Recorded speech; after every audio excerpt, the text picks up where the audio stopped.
Rešpektovaná neziskovka Transparency International zverejnila v týchto dňoch čerstvú informáciu o aktuálnom rebríčku slovenských samospráv v otázke transparentnosti. Pre Žilinu zaznela v tomto kontexte veľmi zlá správa. Za posledné 4 roky pod vedením primátora Petra Fiabáne zaznamenalo naše mesto najväčší prepad zo všetkých 8 krajských miest. Najväčší pokles, čo sa týka transparentnosti, zaznamenalo mesto Žilina, ktoré sa prepadlo až o 12 priečok oproti roku 2018. Prečo o tom hovorím? Čo je treba, aby Žilinčania poznali a v tomto kontexte vedeli. Na nedávnom poslednom mestskom zastupiteľstve v Žiline vyzvali mestskí poslanci svojho kolegu Branislava Delinčáka z klubu Iná Žilina, aby odstránil desiatky svojich nelegálnych billboardov na území mesta. Jeho firma Art System ich prevádzkuje roky bez povolenia. Rovnako ako v rozpore s územným plánom prenajíma reklamné tabule na trolejbusovom a trakčnom vedení, z čoho má firma samozrejme nemalý príjem. Ja verím tomu, že aj pán kolega, ak teda má povolenia na tieto billboardy, ktoré sú popri cestách prevažne, tak buď ich predloží a tým pádom bude vec vyriešená, alebo sú tu tak ako občania nám poslali tie podmienky nelegálne billboardy a v tom prípade ich treba dať dole. Keď Miriam Šuteková predkladala v zastupiteľstve výzvu poslancov smerom k Branislavovi Delinčákovi a primátorovi na odstránenie billboardov a Petrovi Fiabáne odovzdala do rúk zoznam viac ako 40 kusov takejto reklamy, v sále sa v tej chvíli rozliehalo absolútne ticho, lebo sa nedalo čo povedať. Bola to situácia, v ktorej sa celá sála poslancov cítila trápne a neisto.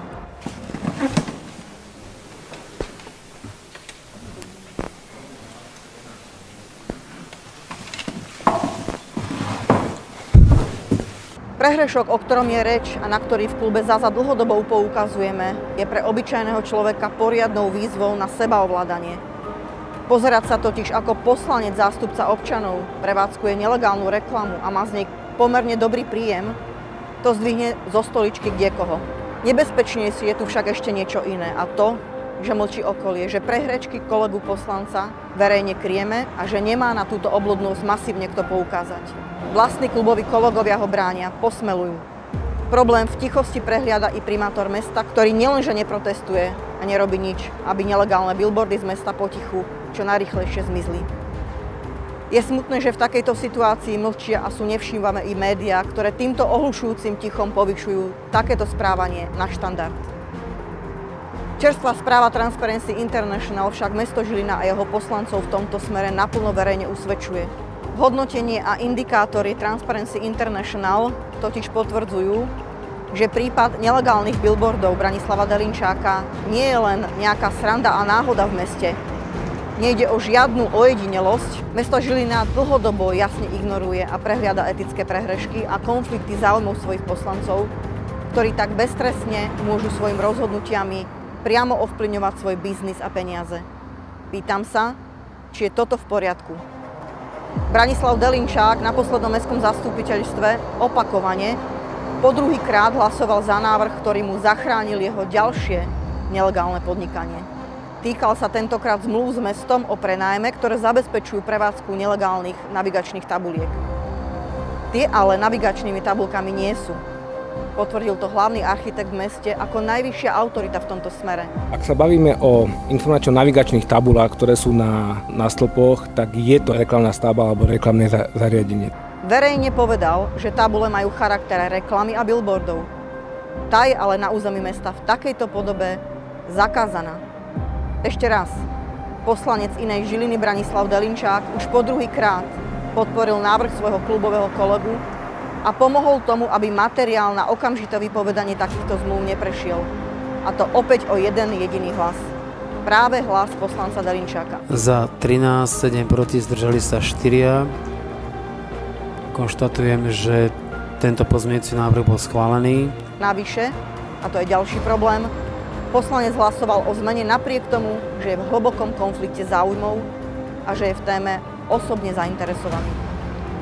Transparency International prípad poslanca porušujúceho etické pravidlá opakovane kritizovala. Naposledy na spomínanej, pomerne čerstvej tlačovke v Bratislave. Tam sme ešte pred letom upozorňovali na na prípad, kde zámer na boj s vizuálnym smogom sa nepodarilo v zastupiteľstve presadiť kvôli tomu, že sa do toho hlasovania zapojil aj poslanec, ktorý bol v konflikte záujmov, on priamo bol vlastníkom týchto reklamných zariadení a tým, že zvýšil kvórum, tak také nariadenie neprešlo. Ani verejná kritika renomovanej neziskovky však veci nevylepšila. Preto treba nahlas, priamo a otvorene povedať. Je absolútne nepripustné, aby sme nielen v zastupiteľstve, ale v celej spoločnosti tolerovali takéto neférové princípy a nerovné správanie poslancov, ktorí vo verejnej funkcii ovplyvňujú svoje vlastné obchody a peniaze. Je nepripustné, aby sa verejní zástupcovia pri tom všetkom falošne tvárili a vydávali signál, že sa nič nedeje a z pozície primátora poslancov takýto prejav kryli. Týmto nevšímavým postojom dokazujeme, že keď si poslancom, primátorom a máš moc, nemusíš dodržiavať pravidlá, si viac ako bežný človek. Ja osobne nechcem byť účastná takejto politiky a budem vždy verejne a nahlas takéto správanie pomenovávať.